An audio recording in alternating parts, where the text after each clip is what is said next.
দারুণ একটা শট, কি চমৎকার একটা শট আমরা দেখতে পেলাম বাবুর পাই থেকে।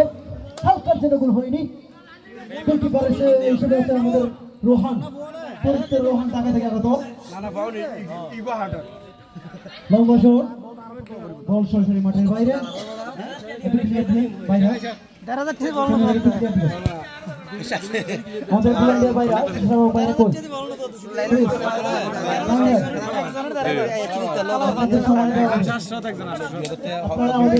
ভবিষ্যৎ তরুণ নির্ভর বাংলাদেশ, আপনারা আমাদের ভবিষ্যৎ।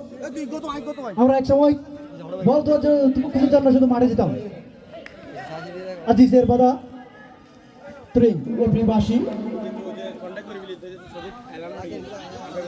খেলা উত্তেজিত হয়ে রয়েছে, চলেছে দুর্দান্ত উদীয়মান খেলোয়াড় রিয়াজ।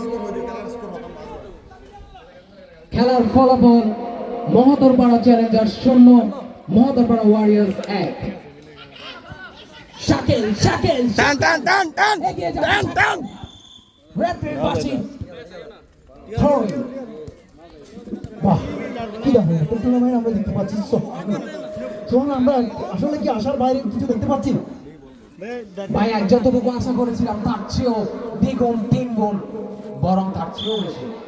সবাইকে ধন্যবাদ আসলে এরকম একটা টুর্নামেন্ট হওয়ার জন্য, যারা ডোনেশন সময় সবকিছু দিয়ে আমাদের সাহায্য করবে। রবিউল 7 নম্বর যাচ্ছে বলতে রোনালদো কি করতে পারে, ছোট করে না শাকিল আবার যাচ্ছে, কিন্তু বল মাঠের বাইরে। বলকি রেফারি হিসেবে আছেন মোহাম্মদ নওয়াজ, বোর্ডন থেকে আগত, এবং সহকারী রেফারি হিসেবে আছেন মোহাম্মদ আয়াত এবং মোহাম্মদ নাইমুদ্দিন। খেলার স্কোর মহতরপাড়া চ্যালেঞ্জার্স 0, মহতরপাড়া ওয়ারিয়ার্স FC 1। আমরা শুরুতে দেখতে পেলাম কি সুন্দর একটা গোল। দেখি সামির আজিজ, শহীদুল, সামির, রেফারি বাসি।